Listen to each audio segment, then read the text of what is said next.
이제는 나무들마다 새순이 돋고 꽃들이 피는 완전한 4월 마지막 주일, 아주 따스한 봄날입니다.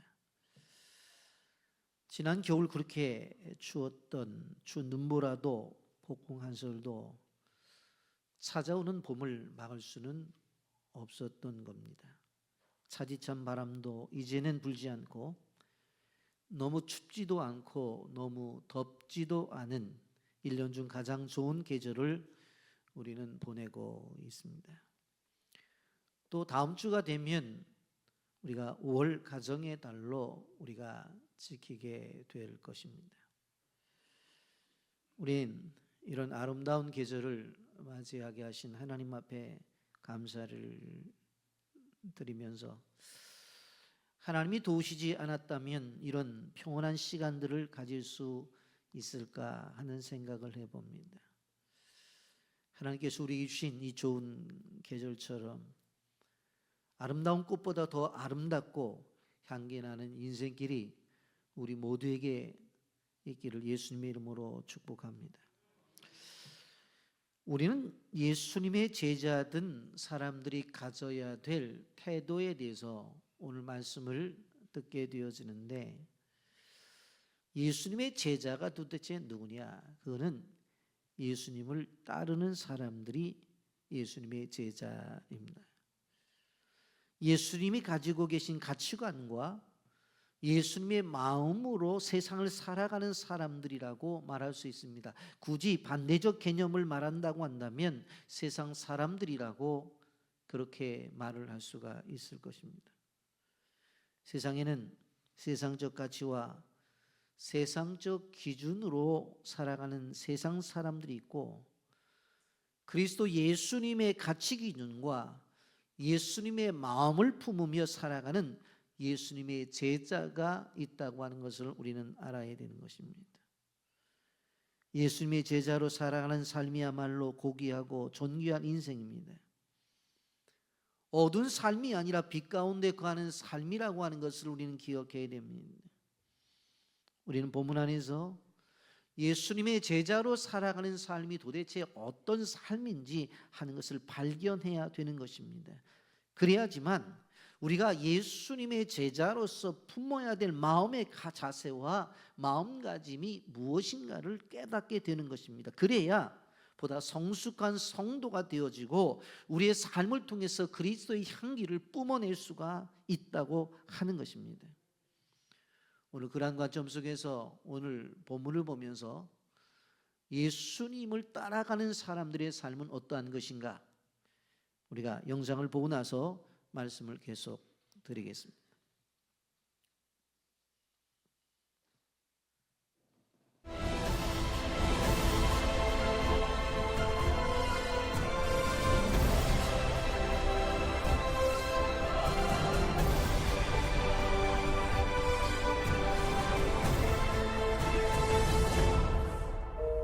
70여 년의 세월을 예수님의 제자로 살며 유일하게 순교하지 않고 자연사를 경험했던 제자 요한.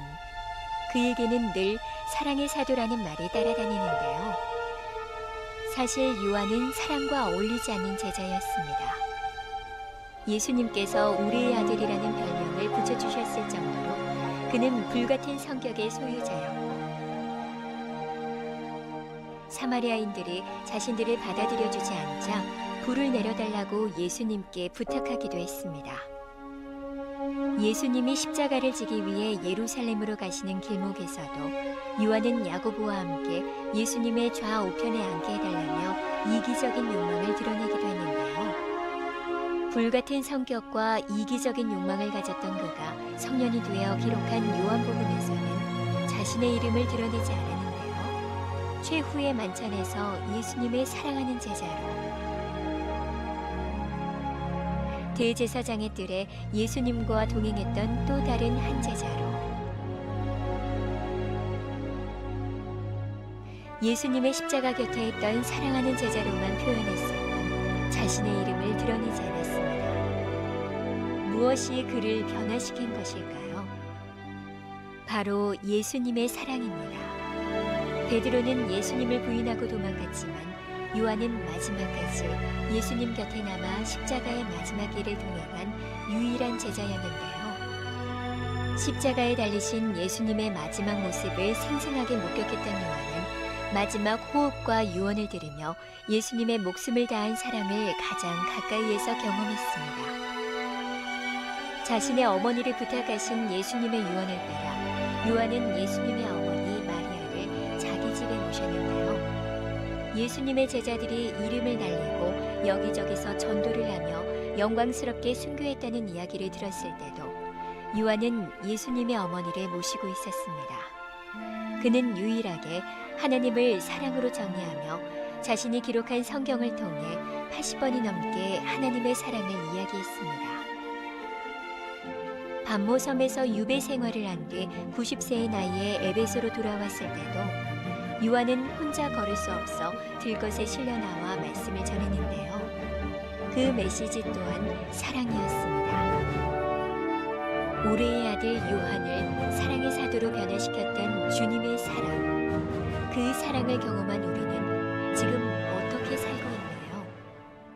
예수님을 위해 죽는 것도 귀한 일이지만 예수님을 위해 사는 것도 귀한 일입니다. 순교한 제자들과 달리 끝까지 살아내며 주님의 사랑을 이야기했던 살아있는 순교자 요한처럼 주님 부르시는 그날까지 주를 위해 사는 우리의 삶이 되길 간절히 축복합니다.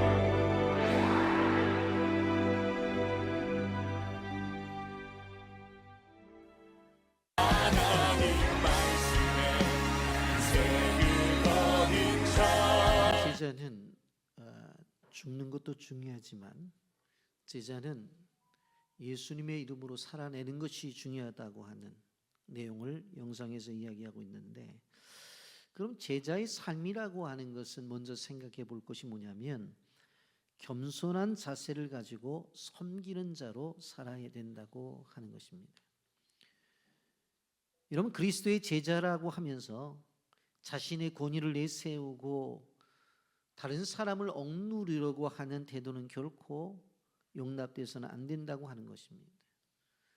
당시에 사람의 수에도 들어가지 않은 그러한 어린 아이라도 섬길 수 있는 마음이 있어야 된다고 하는 것입니다. 왜 그렇습니까? 우리 주님은 그 높고 높은 보좌를 버리시고 이 땅 위에 오신 겸손하신 분이기 때문에 그렇습니다. 그리고 예수님께서 이 땅에 오신 것이 섬김을 받으려 하려니 아니라 섬기러 왔다. 자기 목숨을 대속물로 주러 왔다고 말씀하셨습니다. 마가복음 10장 45절에 인자가 온 것은 섬김을 받으려 함이 아니라 도리어 섬기려 하고 자기 목숨을 많은 사람의 대속물로 주려 함이라. 내가 온 것이 섬김을 받으러 온 것이 아니라 섬기러 왔다. 그런데 그것이 바로 자기의 목숨까지 내놓는 섬김입니다. 성경은 제자로 섬길 때 아주 작은 자를 섬겨야 된다고 말씀하고 있습니다. 여러분, 그러기 때문에 우리는 스스로 낮추는 삶을 살아야 된다고 하는 것입니다. 이것은 결코 쉬운 일은 아닙니다. 그래서 제자들도 이 일을 실천하는데 어려움이 있었던 것을 보게 되어집니다.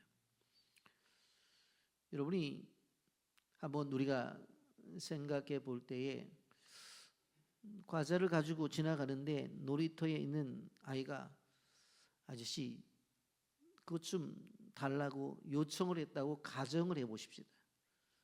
아줌마 그거 나 먹고 싶은데 라고 그렇게 달라고 요청을 했다고 가정을 해 봅시다. 내 건데 왜 주냐고 안 줄 수도 있죠. 근데 그거는 뒤로 하고 준다고 가정을 했을 때에 키가 큰 어른이 아이에게 그래 너 먹어라 그렇게 줄 수 있겠죠. 근데 아이를 조금 생각한다면 어떻게 했을까요? 그 아이를 앞에 놓고 그 눈높이를 맞추기 위해서 앉아가지고 그 아이에게 주면서 이 과자가 먹고 싶냐 하면서 눈과 눈이 마주치는 거예요.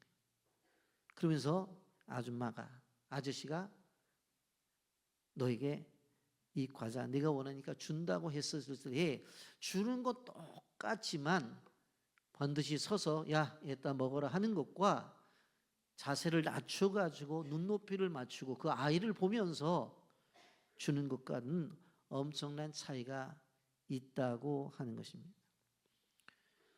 이런 우리는 섬기는 삶에 있어서 낮추고 섬기는 것에 대해서 성경이 말하고 있습니다. 오늘 본문에 보게 되어지면 제자들 사이에 누가 크냐라고 하는 다툼이 있는 것을 바라보게 되어집니다. 이제 예수님께서는 예루살렘에 올라가셔서 붙잡혀 조롱과 고통을 당하다가 십자가에 죽을 것을 그는 말씀하시고 계셨어요. 엄숙한 마음을 가지고 계셨어요. 그래서 아버지의 뜻을 순종하기 위해서 예수님은 자신과 끊임없이 싸웠다고요. 그래서 마지막에 기도할 때도 나의 원대로 마옵시고 아버지의 원대로 되라. 나의 소원과 나의 원과 아버지의 뜻이 충돌하는 가운데에 아버지의 뜻 앞에 순종했던 것이 바로 예수 그리스도란 말이에요. 그런데 그런 상황 속에서 제자들은 누가 크냐고 서로 싸우고 있어요. 여러분, 이 싸움은 우리가 정치권을 봐도 너무 잘 싸우잖아요. 그렇잖아요. 어떻게 저렇게 잘 싸울까? 근데 더 나가 보면 우리 사회 속에서 수많은 분쟁이 일어나고 거기까지 있으면 괜찮을 텐데 교회 안에서도 싸움이 있다고 하는 이야기들을 우리 교회 이야기가 아니고요. 들어보면 너무나 가슴이 아픈 거예요. 너무 가슴이 아파요. 그럼에도 불구하고 우리는 이것이 사람이다라고 하는 것을 생각해야 돼요. 주를 따르겠다고 해놓고 모든 것을 버리고 제자들이 따랐습니다마는 마지막에는 자기들이 높아지는 일 때문에 서로 시기와 질투가 있다고 하는 거예요. 이런 사람들을 향해서 예수님이 이렇게 말씀을 하십니다. 누가복음 9장 47절 48절에 예수께서 그 마음에 변론하는 것을 아시고 어린 아이 하나를 데려다가 자기 곁에 세우시고 그들이 이르시되 누구든지 내 이름으로 이런 어린아이 하나를 영접하면 곧 나를 영접함이요 또 누구든지 나를 영접하면 곧 나를 보내신 이를 영접함이라. 너희 모든 사람 중에 가장 작은 그가 큰 자니라. 가장 작은 자가 큰 자라고 우리 주님이 정의를 내려주셨어요.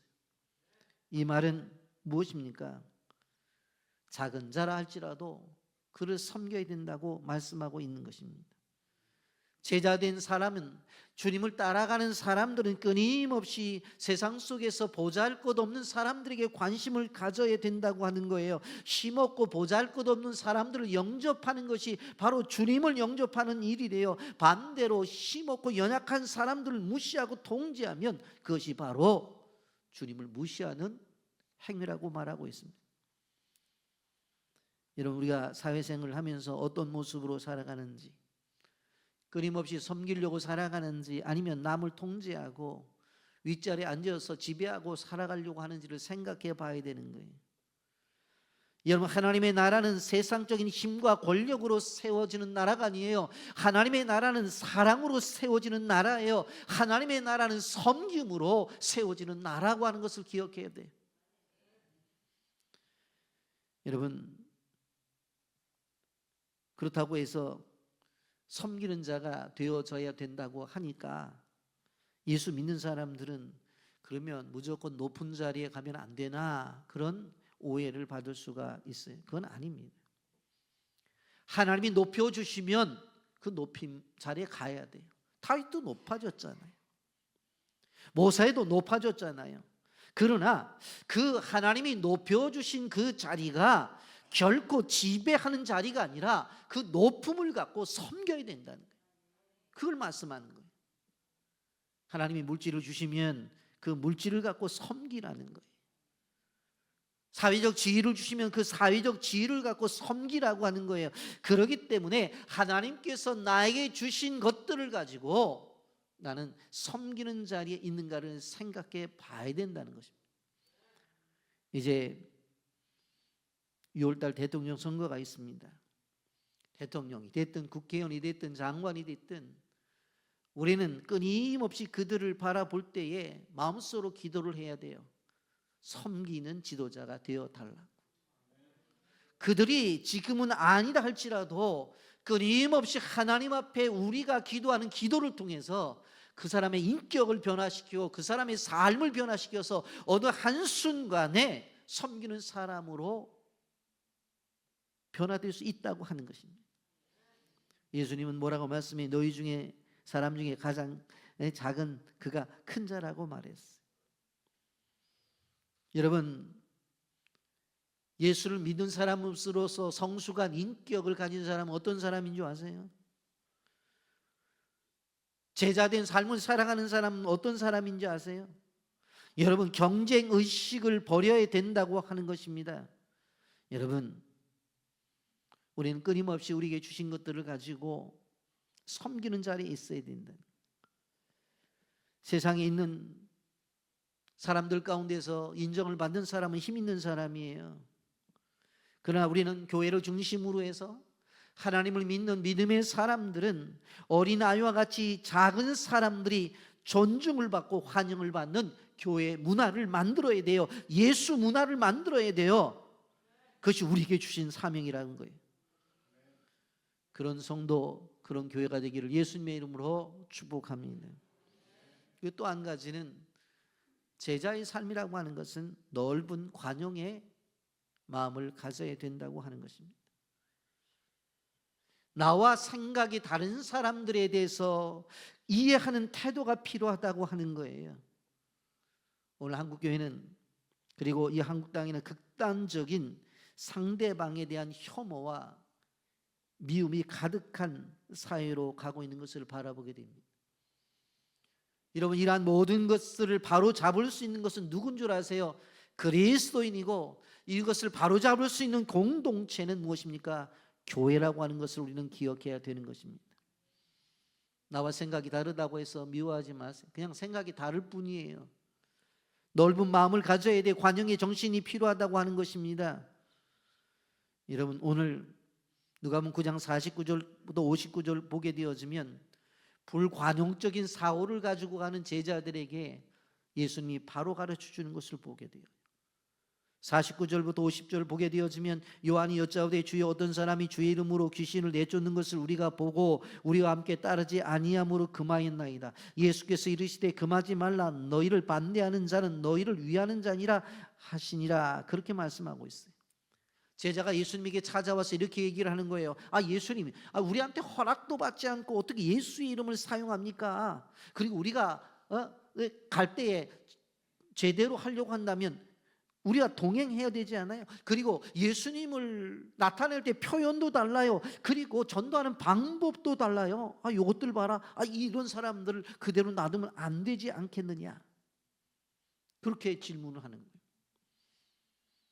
우리도 마찬가지잖아. 예수님을 전하게 될 때 전도지를 갖고 전도하는 방법도 있는 것이고, 둘이 만나서 대화를 하는 방법도 있는 거고, 여러 가지 방법이 있잖아요. 그런데 누구를 전하고 있어요? 예수님을 전하고 있으면 된 거잖아요. 기도도 마찬가지예요. 어떤 사람들은 묵상 기도하고, 어떤 사람들은 소리 내서 기도하고, 어떤 사람들은 방언으로 기도하고, 어떤 사람은 일어나서 돌아다니며 기도해야 돼요. 그런데 맨 마지막에 누구 이름으로 기도해요? 예수님의 이름으로 기도하잖아요. 그러면 됐잖아요. 근데 안 된다는 거예요. 예수님 뭐라고 말해요? 다 내가 사용하는 사람들이고 나를 위해 일하는 사람들이라는 거예요. 주님이 지금 이런 방법 저런 방법으로 사용하고 있는데 네가 왜 그것을 반대하느냐? 그들 때문에 네가 뭐 어려운 거 있냐? 너희에게 피해를 준 것도 아닌데 왜 안달이 나서 그렇게 더 심하게 표현하면 못 잡아먹어서 안달이냐? 그 얘기를 하고 있는 거예요. 예수님의 삶을 바라보게 되어지면 예수님은 끊임없이 하향적인 그러한 삶을 이야기하고 있고 본인도 그렇게 사셨어요. 왜? 하늘 보좌를 버리고 이 땅 위에 오셨는데 이 땅에서도 말 구육간에 태어나셨잖아요. 집안의 삶도 넉넉하지 않았어요. 그런데 제자들은 끊임없이 상향적인 삶을 이야기하게 되어 하나님의 나라 임하게 될 때 누가 오른편에 앉고 누가 좌편에 앉아서 명예를 갖느냐, 그거라는 거예요. 그래서 예수님께서 그것에 대해서 얘기를 하는 거예요. 넓은 마음을 가져라. 빌립보서 1장 18절 말씀에 보면 그러면 무엇이냐 거칠애로 하나 참으로나 무슨 방도로 하든지 전파되는 것은 그리스도니 이로써 나는 기뻐하고 또한 기뻐하리라. 불어로 톨레랑스라고 하는 이야기가 있습니다. 톨레랑스 정신이라고 하는 것은 관역의 정신을 이야기하는데 자신과 다른 사람이 타인의 차이를 자연스럽게 인정을 하는 거예요. 그 차이에 대해서 너그럽게 그냥 받아들이라고 하는 것입니다. 또 한 가지, 제자는 온유한 마음을 품습니다. 주님을 따르는 사람들의 마음의 자세는 온유한 마음이라고 하는 거예요. 여러분, 오늘 본문에 보게 되어지면 어떤 일이 벌어져요? 예수님께서 가시면서 복음을 전하는데 사마리 어떤 마을에 받아들이지 않는 거예요. 그때에 우리 아들이라고 하는 요한이 뭐라고 말을 해요? 저들을 불을 내려서 다 태워버릴까요? 아마도 이들은 옛날 갈멜산에서 일어났던 일들을 생각하고 그 바알 선지자들을 죽였던 일을 생각하면서 저들을 다 불로 태워버릴 거예요.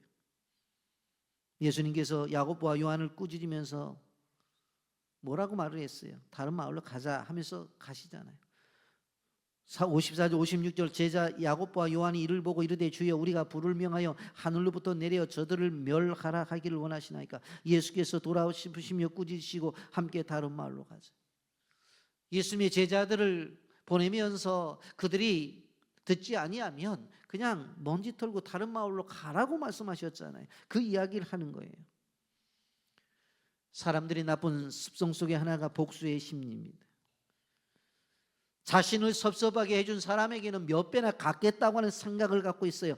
그런데 이것은 주님이 주시는 마음이 아니에요. 산상본 마태복음 5장 44절에도 나는 너에게 이르노니 너희 원수를 사랑하며 너희를 박해하는 자를 위해서 기도하라고 말씀했어요. 바울 사도도 로마서 12장 19절에 내 사랑하는 자들아 너희가 친히 원수를 갚지 말고 하나님의 진노하심이 맡기라. 기록되었으되 원수 갚는 것이 내게 있으니 내게 갚으리라고 주께서 말씀하시니라고 말했어요. 잠언서 25장 21절에 내 원수가 배고파하거든 음식을 먹이라. 목말라 하거든 물을 마시게 하라고 그랬어요. 원수에게도 선행을 베풀라고 말했어요. 그 사람의 신앙의 인격의 크기는 인격의 그릇의 사이즈는 다른 것이 아니라 이런 것에 달려 있어요. 성경은 모세를 향해서 성경에서 온유한 사람을 찾으라고 그렇게 말하면 모세를 이야기하잖아요. 민수기 12장 3절에 이 사람 모세는 온유함이 지면의 모든 사람보다 더하다고 그랬어요. 내용이 어떤 내용입니까? 아론과 미리암이 모세 결혼 문제를 가지고 시비를 걸잖아요. 그런데 그 일로 인해서 하나님께서 미리암에게 문둥병, 나병을 걸리게 해요. 그런데 그 모습을 보고 모세가 기도를 해서 용서를 구하죠. 자기에게 해롭게 하게 되어질 때 그것에 연연하지 않고 그에게 축복을 빌어주는 것, 그것이 우리에게 가져야 될 태도라고 하는 거예요. 이런 누가복음 23장 34절에 보게 되면 이에 예수께서 이르시되 아버지 저들을 사하여 주옵소서 자기들이 하는 것을 알지 못함이다 하시니라. 십자가에 달리셨어요. 손과 발에 못을 받고 옆구리에 창을 받으셨어요. 그리고 그 하나밖에 없는 옷 겉옷을 다 벗겨서 자기들이 가위바위보를 하고 있다고요.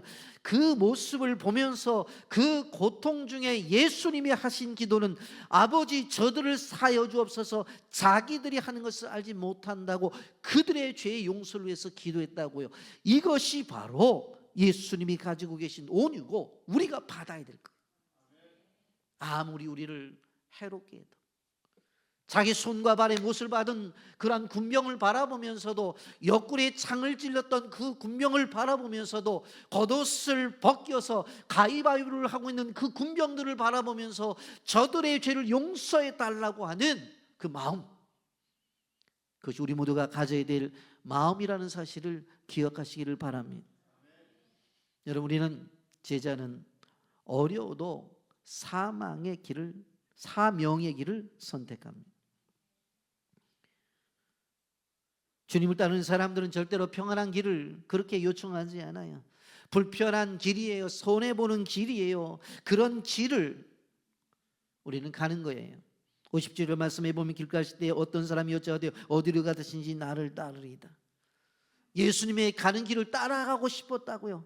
우리도 마찬가지잖아요. 그 길을 따라가고 싶어요. 그런데 그 길을 따라가는데 꼭 길이라는 생각을 또 할 수 있고, 어떤 경우에 만사 형통의 길이라고 생각해요. 그런데 그 길은 복음을 위해서 고난을 받고 복음을 위해서 손해를 보고 복음을 위해서 나 자신을 내어주는 길이에요. 분명히 뭐라고 말을 했어요. 나를 따라오려고 한다면은 위험과 불편과 손해와 자기 희생이 있다는 걸 이야기해요. 누가복음 9장 58절 말씀에 보게 되면 예수께서 이르시되 여우도 굴이 있고 공중에 새도 집이 있으되 인자는 머리 둘 곳이 없다 그랬어요.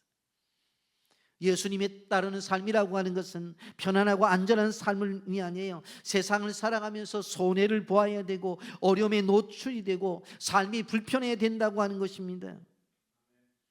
여러분, 대표적으로 누가 그런 삶을 살았어요? 모세가 그런 삶을 살았어요. 그는 왕국의 왕자로서 살 수 있는 사람이었어요. 그런데 그는 그 모든 것을 포기하잖아요. 히브리서 11장 24절부터 66절 말씀에 보면 믿음은 모세는 장성하여 바로의 공주의 아들이라 칭함받기를 거절하고 도리어 하나님의 백성과 함께 고난받기를 잠시 죄악의 낙을 누리는 것보다 더 좋아하고 그리스도를 위하여 받는 수모를 애굽의 모든 보화보다 더 큰 재물로 여겼으니 이는 상 주심을 바라봅니다. 여러분, 신약 가운데 사도 바울로 와서 보세요. 사도 바울이 자신이 부름을 받아서 고린도후서 11장 23절부터 27절에 보세요. 그들이 그리스도 일꾼이냐 정신없는 말을 하거니와 나는 더욱 그러하도다. 내가 수고를 넘치도록 하고 옥에 갇히기도 하고 더 많이 하고 매도 수없이 맞고 여러 번 죽을 뻔하였으니 유대인에게 40에 하나 감한 매를 5번 맞았으며 3번의 태장으로 맞고 1번 돌로 맞고 3번 파선하고 일주일 깊은 바다에서 지냈으며 여러 번 여행하면서 강의 위험과 강도의 위험과 동족의 위험과 이방인의 위험과 신의 위험과 광야의 위험과 바다 위험과 거짓 형제 중에 위험을 당하고 또 수감에 쓰고 여러 번 자지 못하고 주림에 목마르고 여러 번 굶고 춥고 펄벗었느니라.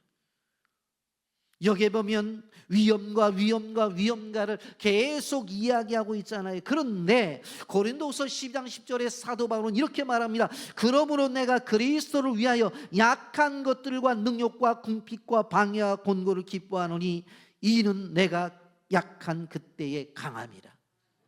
그때 강해지는 거예요. 그때. 또 한 가지, 제자는 사역을 멈추면 절대로 안 됩니다. 오늘 성경에는 2가지의 에피소드가 소개가 되어져 있습니다. 누가복음 9장 59절에 보면 어떤 사람이 예수님에게 나와서 이렇게 얘기를 해요. 자기 예수님을 따르겠다고 해요. 그렇게 예수님께서 뭐라고 말합니까? 그가 이렇게 이야기를 하잖아요.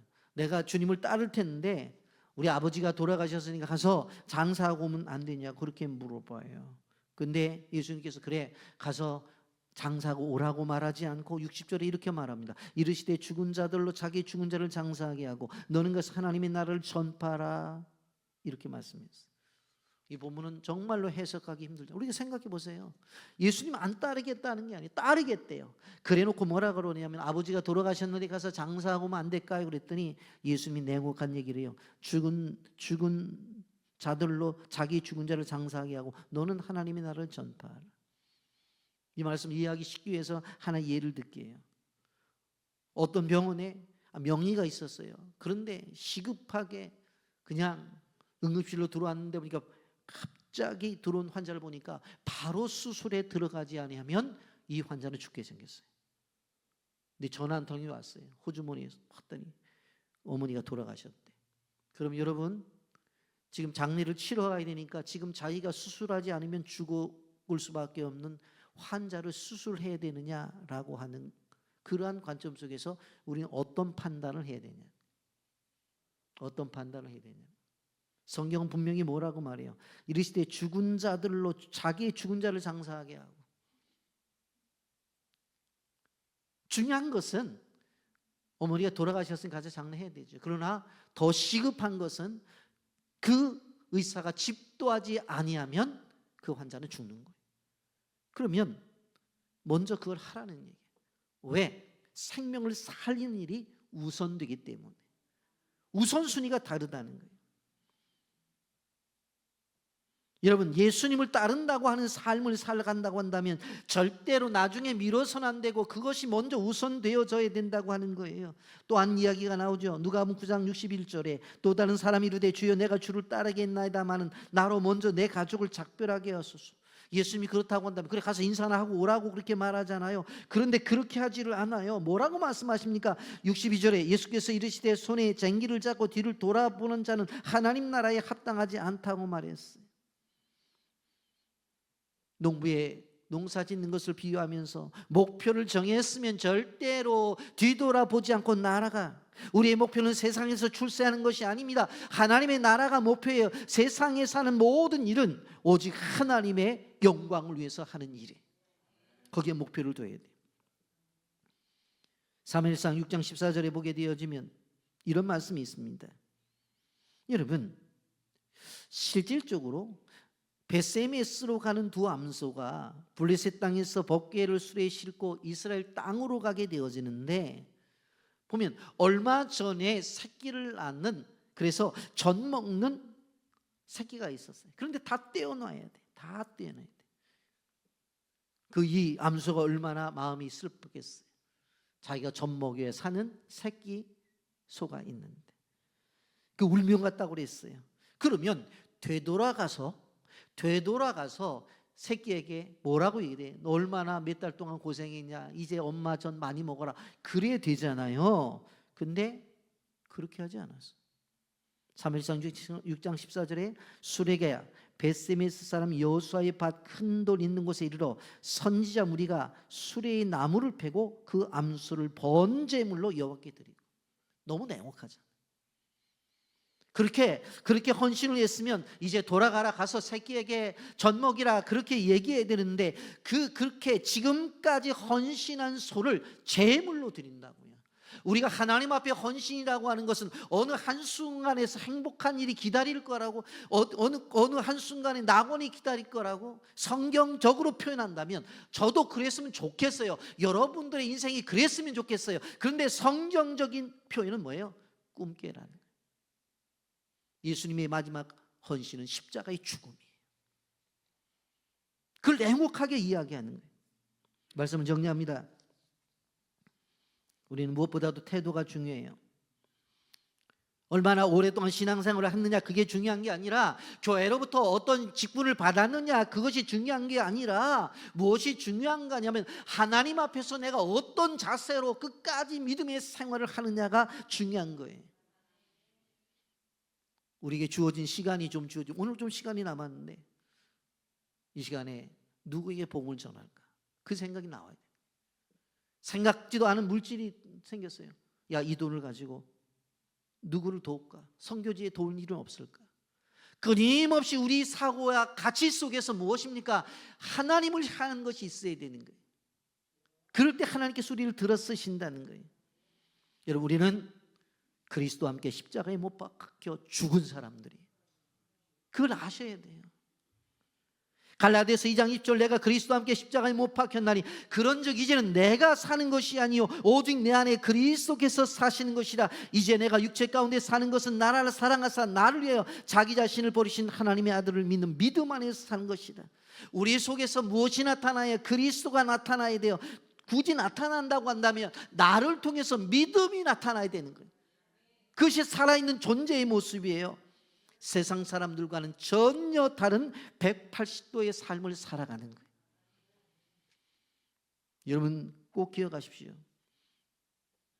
시간이 주어지면 그 시간을 가지고 어떻게 주님을 섬길 것인가, 물질이 주어지면 그 물질을 가지고 어떻게 주님을 섬길 것인가, 건강이 주어지면 이 건강을 가지고 어떻게 주님을 섬길 것인가. 이 말씀을 생각하면서 여러분이 제자로서 더 나아가 주님을 사랑하는 삶을 살아가는 사람들로서 한 주간 묵상하며 실천하면서 하나님 앞에 영광을 돌리는 한 주가 되기를 예수님의 이름으로 축복합니다. 아멘.